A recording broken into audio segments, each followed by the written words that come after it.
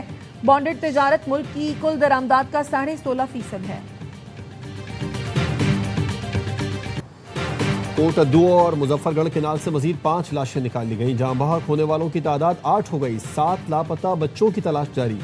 باراتیوں سے بھرا لوڈر رکشہ گزشتہ روز مظفر گڑھ کینال میں گر گیا تھا۔ رکشے میں خواتین اور بچوں سمیت 26 افراد سوار تھے، 11 کو بچا لیا گیا۔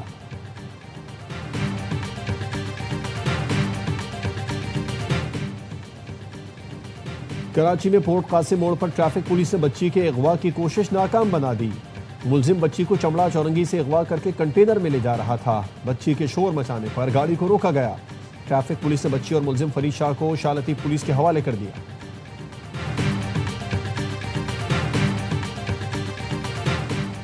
سندھ ہائی کورٹ نے 13 سال بعد شازیہ مری کی نااہلی کی درخواست ناقابل سماعت قرار دے دی۔ مبینہ جعلی ڈگری سے متعلق کیس میں عدالت نے کہا آرٹیکل 62(1)(f) کے تحت رکن پارلیمنٹ کو نااہل کرنے کا اختیار ہائی کورٹ کے پاس نہیں۔ آئینی عدالت کا دائرہ اختیار نااہلی پیدا کرنا نہیں، عہدے دار کی اہلیت جانچنا ہے۔ آئین کے تحت کسی شخص کو صادق اور امین قرار دینے کا اختیار ٹریبونلز کو نہیں۔ سپریم کورٹ کے احکامات کی روشنی میں درخواست ناقابل سماعت ہے۔ درخواست گزار کے مطابق شازیہ مری نے ہم نام طالبہ کی BA کی ڈگری استعمال کی ہے۔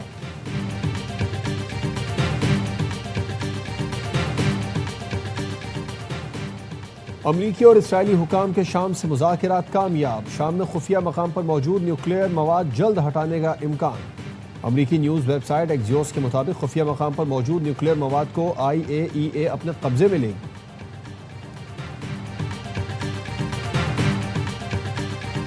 کولمبیا کے ساحلی صوبے چوکوا میں 7.4 شدت کا تباہ کن زلزلہ، 132 افراد ہلاک، 570 زخمی، درجنوں عمارتیں تباہ، 6 ایئرپورٹس متاثر، فلائٹ آپریشن معطل۔ زلزلہ بوگوٹا اور وینیزویلا تک محسوس کیا گیا۔ آفٹر شاکس اور ہلاکتوں میں اضافے کا خدشہ برقرار، امدادی ٹیمیں ملبے تلے دبے افراد کی تلاش میں مصروف۔ ہانگ کانگ میں شدید گرمی کی لہر، درجہ حرارت 142 سال کی بلند ترین سطح 36 ڈگری سینٹی گریڈ تک پہنچ گیا۔ رائٹرز سے مطابق 1884 کے بعد ہانگ کانگ میں اب تک ریکارڈ کیا جانے والا یہ سب سے زیادہ درجہ حرارت ہے۔ ماہرین کے مطابق گرمی میں اضافے کی وجہ سمندری طوفان ڈالفن ہے۔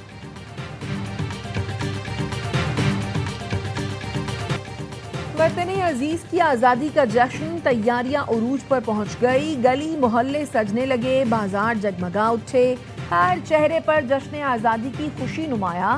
کراچی میں آرٹ کے دلدادہ طلبہ نے شہر کی دیواروں کو کینوس بنا لیا، دیواروں پر آزادی کے رنگ بکھیر دیے۔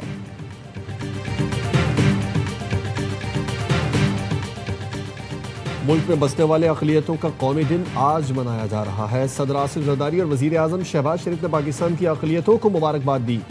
صدر زرداری نے کہا پاکستان میں ہر شہری کو بلا امتیاز مذہب، ذات اور عقیدے کے مساوی حقوق حاصل ہیں۔